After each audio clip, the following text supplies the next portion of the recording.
It's trending up, man. Stock is going up, dude. It's really beautiful that to know that Curry's still Damian Lillard's daddy. Yeah, man, we back up, man. Okay, that's two in a row. We're on a road trip, a little bit of a road trip. Let's see what we could muster together. Oh, Stringer Bell's ready to put the word back out there. We back up or what? We back Yeah, we up, man. We back up. back We up. we, we back up, man. The yo, Bruce. Right. Next space is Urkel's gonna bring out the Capleton, solid as a rock. All You right, know. that's cool. That's cool enough for daddy. That's cool enough. You can't keep a good man down. Yeah, man. Yeah, so I see them make it three in a row, then I know we're really back, bro.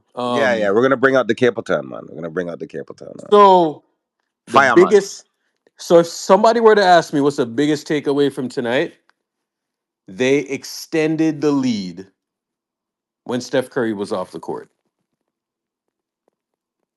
The lead got extended when Steph Curry's off the court. That is a great sign. And it's not like Steph was out there playing bad. So, when Jimmy Butler got the ball, um, he gets to the line and he can play make. So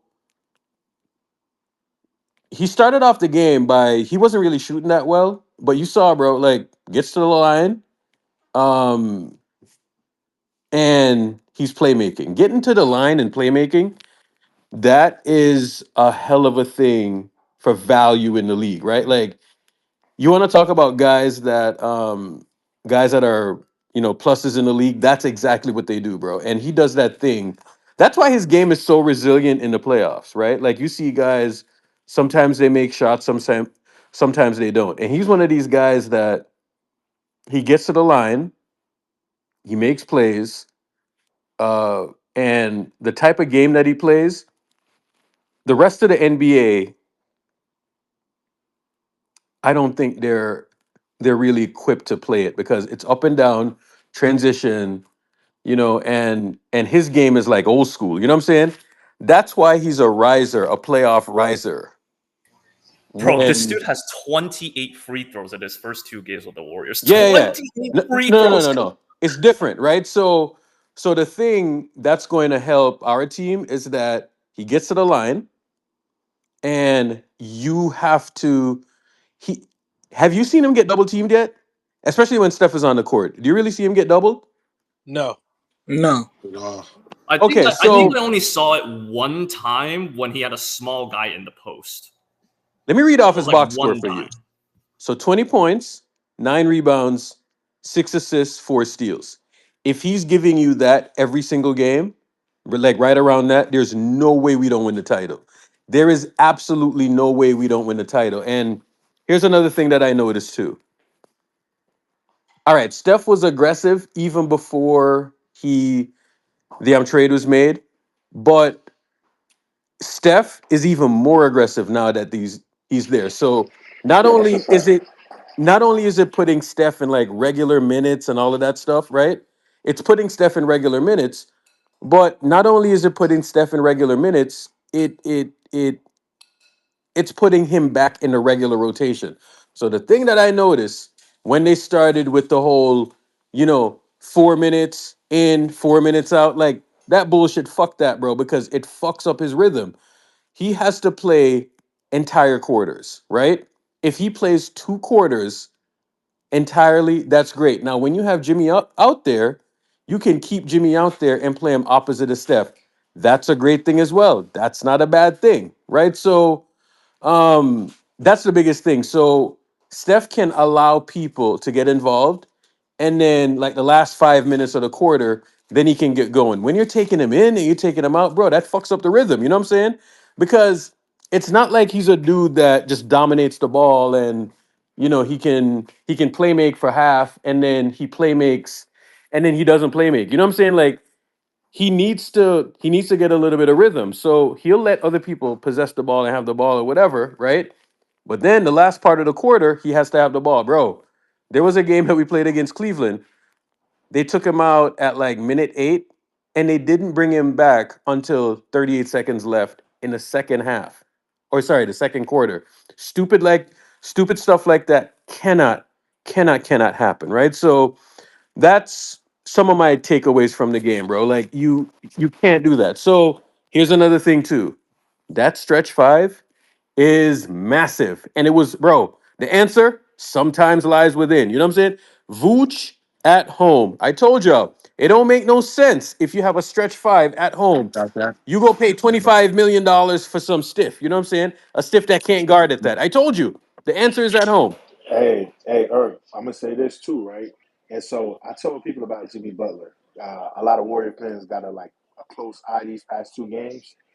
You see him getting to the line over and over again, and I feel like him having to do that every single game is why it would lend itself to a knee soreness here or ankle injury here, right? It was never this injury prone thing where he doesn't take care of his body, it's soft tissue injuries, and oh my God, we can't trust this guy. That's not the case. I think when Kaminga comes back and brings that explosiveness, you won't even need Jimmy Butler to do much. He's not really doing much. They're calling a few sets for him, and he's just walking into 10 plus free throws, right? I think somebody mentioned 28 in the past two games, and he's just walking into 20 points. So I think that's a definite plus. My other takeaway from it, if anybody's paying attention, right, Buddy, Moody, and Pods are playing a lot better. Gary Payton, his minutes have been reduced, and Buddy and Moody, they're pretty sound, right, defensively. Like Moody had three steals and a block, but that doesn't account for everything he really did on the floor. And I think when Kerr mentioned playing him at the forward, it sounded like Kerr was getting ready to be weird again and put more guards, like four guards. But for some reason, I think Moody is probably defending a bit better when he's put in that position. You know what I mean? Like slow wings and stuff like that. So I don't know, man. Exactly. And Paz looks a lot better. So it's no coincidence, like Moody minutes is increasing, Buddy minutes increasing, finding his rhythm, Paz minutes increasing, and they just kind of impacting the game. And if you can keep GP2 healthy that way, that's a plus. You know what I mean? So yeah, that's my takeaway. Glorious, you got nothing? I mean, bro, Hear like, me. allow me to, if I can say this, the master grifter is doing his job, bro. Yeah, Like, Austin Reed's he at home, really, G. he really just he's doing his job. He's making it hard for defenses to double stuff. You see, I okay, right? There was a play tonight where Jeremiah has the ball with no time left, and then what does he do with it? He has a free lane, by the way. He could basically lay the ball up. What does he do with it? He tries to throw a lob to fucking Kevon Looney. Like, but with Jimmy now, it's like he'll play make when it's necessary, but in situations like that, he'll go dunk the ball, he'll go lay the ball up. They look really good together because all the Steph minutes is when Steph is not on the court is being replaced with Jimmy, a guy who can actually handle the ball, who wants to play make, and who knows what he's doing. I think the response, and that's why Paz looks so much better, right? Because Podge is a great basketball player. Like he's not horrible. He's a great basketball player, but he looks a lot more comfortable with somebody else taking charge and him doing the dirty work. Going out there getting charges, getting rebounds and shit. That's what he was supposed to do. And at the beginning of the season, he was looking like he was trying to be Luca, as I think you said. But now he just needs to be Pods, and that's where he's striving. Hey, another thing to add to that point, right? Erk and everybody listening. Yeah. So if Jimmy Butler shot the ball 28 times from the free throw line the past two games, do the math now. Steph Curry usually don't get free throws, right? He had 9 free throw attempts tonight, 8 free throw attempts last game, and the team is in the bonus often. So I hope people paying attention to that. That's the element Jimmy Butler's bringing to the table that I is agree. not necessarily showing up in the box score. That's going to benefit the Warriors, slowing the pace down, getting easy points. You know what I mean? And yeah, that's pivotal. Now, if I were to say one downside, right? Tonight we were giving up way too many straight line drives, right? And that's an elite point guard that we went up against. Now, I'm going to reserve judgment until Kaminga comes back and we have an extra big person out there. I'm going to reserve judgment until then. But they need to tighten it up. They did kind of tighten it up in that second half, and you didn't have, the defense rotating and a shifting and all of that stuff happen. But we are still going to need to cut off those straight line drives, right? That's going to be huge. When the playoff gets here and you have the the um the master free throw baiters, we're we're we're going to have somebody that can hold up and just really hike those shorts up and play defense. You know what I'm saying? And one of the things that I noticed that Oklahoma City does, they don't let people touch the paint, bro. Those perimeter guys don't touch the paint. So I think the next level that we can go to is having somebody who can just absolutely lock up, right? So I don't know what role Kaminga is going to play when he comes back, but I would really lock in on that role and just really try to terrify people because we got guys to do it, man. But the role that Jimmy is in, where Jimmy is like that secondary Andre Iguodala type, I said this morning that Jimmy is like an Andre Iguodala, right? Like when you look at the stats that he's putting up, um, he had like what 20 points tonight, uh, and I heard Kerr call him like 25, 4 assists. he had 20 points, what 9 rebounds, 6 assists, something like that. Hold on, hold on. I got the box score for the last game. Hold on. 20 Yeah, he had rebounds. crazy numbers. Yeah, yeah. So Yeah, here the stat line, nine right? rebounds, 6 assists, He 20 took 12 points. Yeah, shots, 15 free throws, 20 points, 9 rebounds, 6 assists, 4 steals. Bro, Yeah, 4 steals is crazy. okay, so it's not just the 6 assists, right? So you saw like when they went zone tonight, right? And you saw how, all right, let's rewind for a second. Remember the Miami game? We played Miami yeah, and uh Miami went zone for the entire game and it absolutely fucked us. Remember that? yeah, Okay. Uh Milwaukee tried to go zone tonight and we busted up the zone on the first play. The first play they tried the zone, they absolutely carved it up. And by the way, we didn't have a ton of shooting on the floor at that time, right? And Jimmy, Steph had the ball. Jimmy flash middle, layup, right? I don't think they tried the zone after that, bro. So they absolutely destroyed the zone. And it did not take a bunch of passing around, passing around, passing around.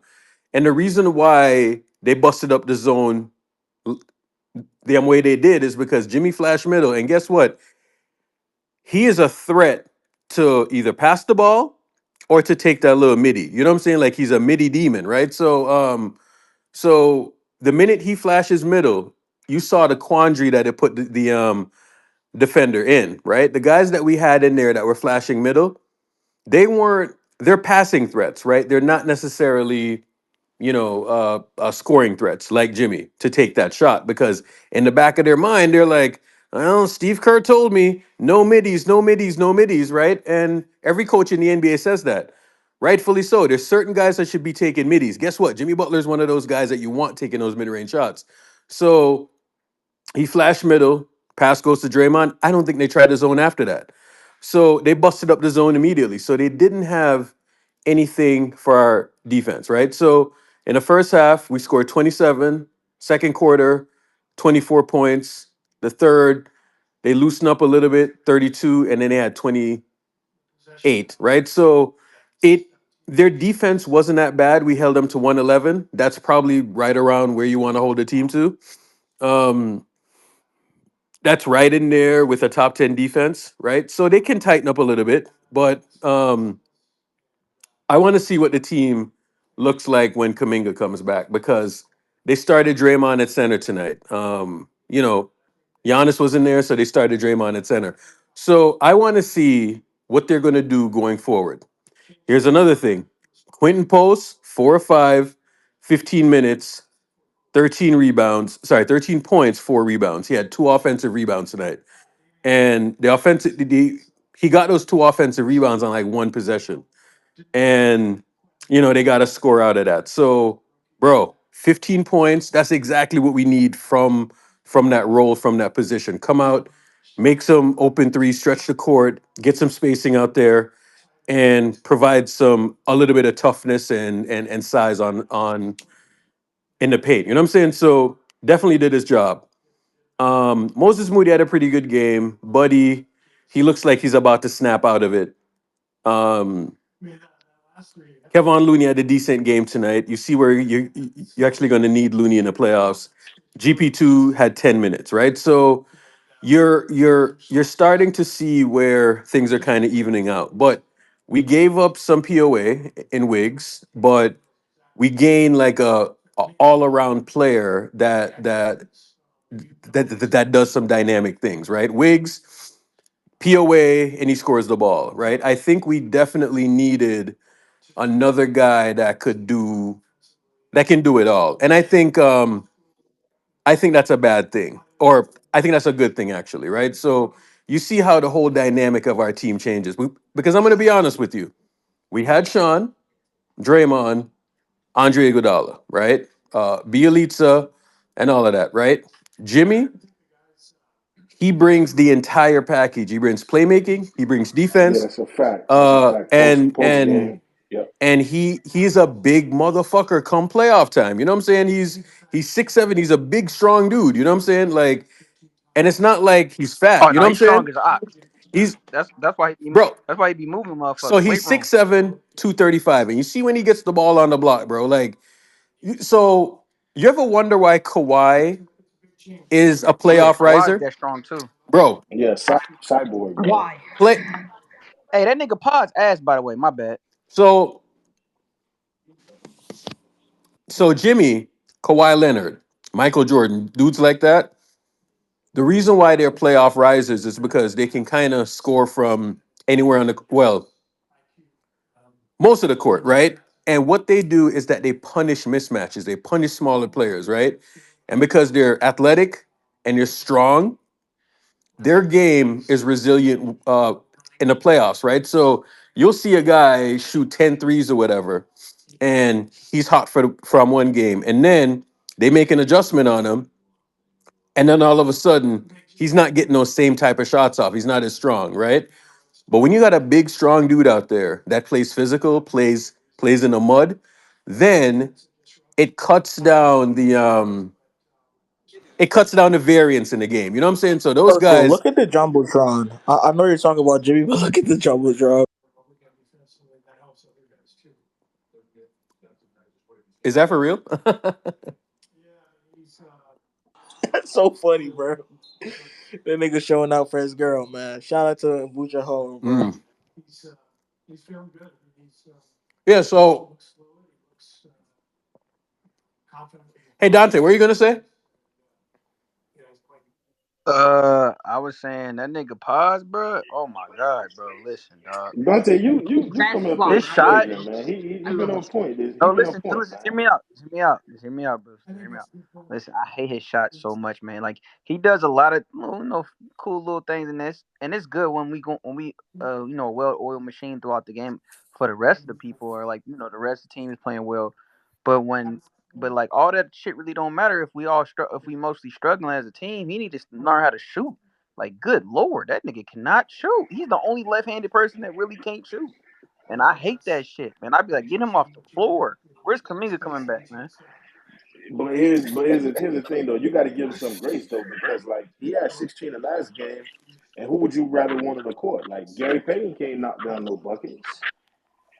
Yeah, he got a good point there. I You know mean, what I mean? So fair it's one call. of them things where you got to just make up for it on the margins, like collectively. But You know, I I feel don't you. focus on like make or misses or whatever. I more Yeah, so facts. focus on good decisions in defense. You know what I'm saying? And for the most part, bro, Pods is like a plus 18 tonight. You know what I'm saying? And Yeah, like getting charges and stuff like that. He bro, the make up reason for why it. he's Like like a he make up positive, for it. right, is because he's a solid playmaker, right? Um, and he does like the little stuff. You know what I'm saying? Like he rebounds. You know, he's a decent off-ball defender, right? Like his weakness is, his scoring punch, right? And he's not the greatest, on-ball defender. Like he gives us straight line drives all the time. However, bro, he does everything else. You know, he had like 9 rebounds tonight. And he had those two charges, Yeah, man, that was carrying the momentum, man. bro. So like when you get them little charges or whatever, and then you go back and you score, bro. That's a positive sequence. You know what I'm saying?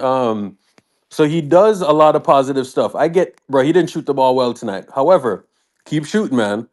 Keep shooting because they will eventually fall, bro. Just keep shooting, keep shooting, keep shooting. Look at Buddy Healed.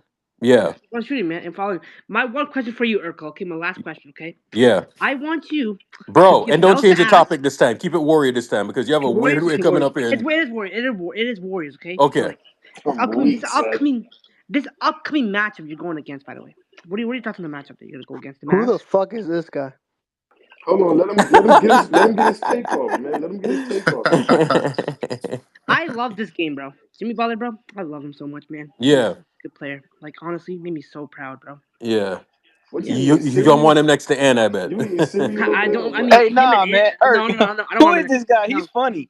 No, give me yeah, Wayne yeah, Bam, yeah. bro. I'm good, bro. All right, He's a go ahead. Look at how Timberwolves he fan, sounds. man. Like, Yeah. I love this guy. Yeah, He's Yeah, so yeah, inspirational. I go Makes me hope the happy. best Makes for me your team smile. and shit. I hope you guys get the fifth seed and like we you guys go crazy and shit. That's what we yeah. want. Art, Winning the Art. chip. Speaking of that, right? Based off of what the young bull just said, right? Isn't that funny? Hmm. Like, you know what the Milwaukee Bucks? You know what the record is? What's that? Anybody? Does anybody? What are they 28 now? and 30. They're 28-30. Isn't Yeah. it? No, no. They're not 28-30. They're 28 and 28 and 24. 20. Yeah, So Dad. they're 28 and 24. The Dubs are 27 and 26. I get it. The West and the East are two completely different. But like, isn't it strange? Like, you got a consistent dynamic punch and a well-rounded roster, whereas the Warriors been trying to figure out some kinks. Plus, Kaminga's been missing for a minute, so that kind of spoiled everything because it's playing pretty good. But Erg, you said something in the playback as far as like you don't think the record is indicative, and I get it. Like I know when you say things like that, people gonna feel like you gaslighting. But like, bro, just seeing certain things come along and you don't see certain dudes being yo-yoed and the right people are playing, like Quentin Post is playing and TJD is, taking a break, and the real dudes who are being productive are playing. It's no coincidence as why like there's like continuity building. So I feel like yeah, a surge is coming, bro. I feel that. Yo, Bruce, Yeah. I mentioned this play, right? And for me personally,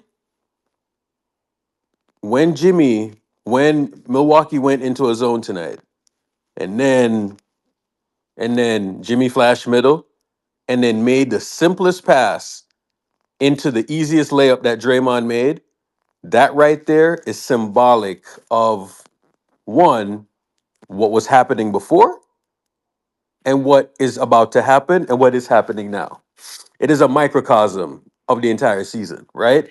And I feel like there was so much there was so much experimenting, there was so much yo-yoing and all of that stuff, but you know, I think this is going to be for the better. Now, the defense is probably the only thing where I'm looking at it and I'm like, we're going to have to improve.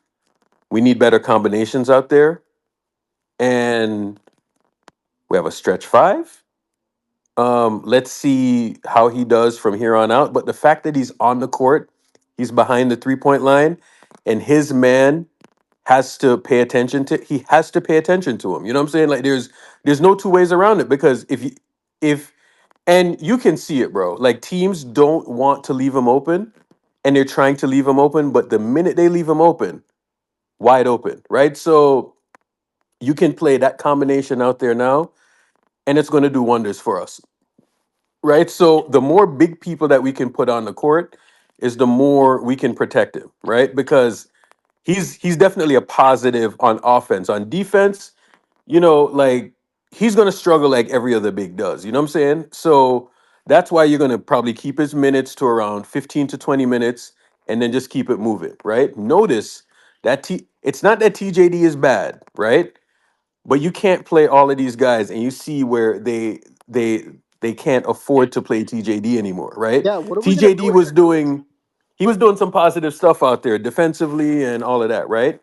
But you just see the difference, bro. He's doing the same get actions, the dribble handoff stuff, and all of that, and it he's doing the same thing. But the only difference is that then he can slip out and hit that three. You know what I'm saying? Or um when he's in a pick and roll with Steph, he makes quick decisions, right? So now I'm seeing better decision making, right? Because there's more space, right? So all of these things are just culminating now. And I think what was driving me crazy with this whole stretch is that I saw a good basketball team to start the season. And then I just saw a disorganized nonsense basketball team the last 2 months or so, right? And this is like the first time, the last two games is like the first time I felt like there's a good basketball team out there, right? And it's being spearheaded by good decisions. You know what I'm saying? That's why I said earlier, I would rather see good decisions than have four shooters out there, right? I need guys that can make a read. When you have guys that can make a read, then you can take advantage of the Steph chaos. So the keys going forward is good decisions. Sorry, Steph chaos, good decisions, and defense. That's what's going to win us the title this year. I saw somebody say on a timeline, like we're playing for next year. Fuck that. The league ain't that good. We can win the title this year. Just get us Herb, in the playoffs this year. And I swear Herb, to God, we're going to punch people in the mouth, bro. Anyone, the Lakers, the Thunder, the Herb. Rockets, any one of those teams, we can punch them in the mouth and we can go to the finals this year. There's no question about it. I want the Lakers. LeBron, Herb, sorry. Bro, give me you know any of why? those teams, bro. Luca, Give me the Fluka, Lakers. who cares? You know why I agree with you, Herb. If you really look at it, like there's something Andrew Wiggins brought to the table from a perimeter standpoint that even when you had like a Jordan Poole or Klay Thompson who had declined, even when you had those guys on the floor, when you brought out Otto and Draymond and everybody was playing on the string, you could cover for those guys. The reality is that without Andrew Wiggins and with Jimmy Butler probably guarding more wings and power forwards, you're going to have to play point of attack by committee, right? And so in doing that, you buy those minutes here and there, like with the Gary Paytons and stuff like that. And if you really look at it, Eric, there aren't too many teams that got like two or three explosive guys on the floor at all times. You know what I mean? Like most of the time you're playing against a LeBron, or a Luca. I mean, they're together now, but just in general, like usually it's like John Morant, and then you might have some young dude with a lot of energy, but really who got the elite first steps. So you might have to give up some, but I like the floor, the offense now. Um, it doesn't look as stagnant, and I feel like they got more counters. And another thing I'll say is, from before Dennis Schroeder was traded to the team, and you kind of was speaking about it, like you don't think it's a good trade or whatever, and we saw that immediately. Like there was something that he didn't bring to the table to help completely. And even Chris Paul, like, was pushing a 130 offense, but of course he's a small dude, and you can't be closing with him and Steph and Paz. Like that doesn't make sense. But I think with Jimmy Butler coming to the table or to the fold, immediately you see it working. You know what I mean? And immediately you can see the vision for it. So I feel like this acquisition is just different from a lot of the more recent ones, and you can kind of see, like a surge loaded. Let me say this, Bruce. This is going to be the best trade that we've ever made. Um, this is going to be the best trade that we ever made. And it's funny because the guy that would be second to that is Andrew Wiggins. And we went from from Andrew Wiggins, who was the second best player in the series, now to Jimmy Butler. You know what I'm saying? And when people are saying trade this, trade that, trade this, trade that, let me tell you this: you have to follow a certain template, right? So you have to know who your coach is, and you have to trade with accordance with who your coach is, right? I think there's a lot of people that we wanted to trade for. I'm gonna be dead ass honest with you. They wouldn't have been good, bro. Especially based on how Steve Kerr wants to play, and he doesn't want anyone on the court that's going to go ISO, ISO, ISO, and just looking to score. You see the shit that Jimmy does, bro. He had 6 assists tonight, and you see what he's doing. Jimmy is reading Jimmy the will lock floor up LeBron again. in a series game. I'll tell you right now. 100%, right? LeBron is So sorry. you see where Jimmy was out there, and he was in the 2020 finals, and he was bent over, and he was doing like a carry job, bro. That's not going to be him, right? Yeah, that's a fact. I That's a said fact. I said this morning on playback, right? The optimum amount of points for Jimmy is 19 to 22 points a game. If he's giving you that, and then he's giving you everything else, there is not Urkel, a Urkel, team in the playoffs that can beat us. Urkel, stick a pin right there. So what you just said, based off of what you're experiencing now, right? You said that's for him to be fully optimal. People look at the box score and say, wait, he's not averaging 27 points per game. He can't be a second option or he can't be good enough. And so that's why I say numbers can be deceiving because now he's on the team, he's getting 5 steals, he's going to the line 10 plus times, the team is in the bonus, the flow of the game is leaning towards the Warriors. That's something that doesn't necessarily just show up in the box score all the time because it's intangible more often than not. And so you point that out, yeah, like every 20 points is different. They're not created equal. You know what I mean? So that's a good perspective actually. Yeah, so you're gonna have these guys, bro. They're gonna do their thing or whatever, right? But I want you to understand that that Jimmy's and Steph's game, they're polar opposites, but that's not a bad thing. You know what I'm saying? Like that's not a bad thing because Jimmy is a do it all, right? Like he's a Swiss Army knife. He gets people involved. He makes good decisions. He gets to the line, right? And I'm gonna be dead honest with you, bro. I know people were bummed out about Kevin Durant, but this is, bro. I thought about it, and this is the best way. This is, and y'all heard me, bro. I got a clip with me in Jim Park, and I was so upset about the KD thing because I just couldn't understand how people didn't want KD back. You know what I'm saying? I was beside myself, right? But this time it actually worked out, bro. Everything happens for a reason. This right here is probably the best outcome humanly possible because Jimmy's game and the fit is absolutely perfect. Think of Jimmy as Andre Iguodala who can score. Okay? Think of it that way, right? Like I So remember so when we Philly, were so Philly Iguodala in a sense. no, no, no, no, no, not even Philly, bro. Like because the critique to Andre's game is that Andre wasn't like a 25, 20 point a Yeah, night that's a guy. You know what fact. I'm That's saying? a fact. He was closer to the Andre teams. was more like doing like the table setting thing. You know what I'm Yeah, saying? Like he was like your your Scottie Pippen who was yeah, giving you that's a 15 fact. points a That's game, a right? fact. So but Jimmy checks like all where he can score, he can give you the 30, right? But he can also set you up. You know what I'm saying? And bro, somebody a dude on a Steph Curry team that can consistently give you 8 to 10 free throws a game, bro, that's huge. It's massive, right? So when Steph is out of the game, bro, and I promise you, right, from this point onward, the non-Steph minutes will be a positive. And let me tell you this, bro. There's no way that we're not going to win the title and the non-Steph minutes are positive. There's no fucking way. Every year that we've been bad, the non-Steph minutes have been negative. And I'm just watching it 2 games in, and I'm watching what's happening when Steph is off the floor, and those are positive minutes. And I see why they're positive because you're getting solid playmaking out of it, right? You're getting solid scoring and solid playmaking, right? It's not like he's out there and you're just giving him the ball and he's just being a hog. You know what I'm saying? No, he's actually making sound decisions. And not only that, he's creating a legit mismatch, right? So this is the best way, bro. This is the best fucking way. Like I know people are bummed out about KD and we're getting clowned on the timeline, but you see these bozos, they have no idea what's headed their way. We're going to punch them in the mouth. You see the Lakers, we're going to punch them in the mouth. You see the Thunder, we're going to punch them in the Can I mouth. say You something? see the Rockets, they're definitely getting punched in the mouth. You know what I'm saying? They're going to spit teeth out. You see all of these teams, they're going to spit blood and we're going to Hey, punch that nigga said, all of them in the hey, mouth. that nigga Watch what's Philly. going to What? happen. Y'all were I'm laughing. kidding. You don't know what's coming.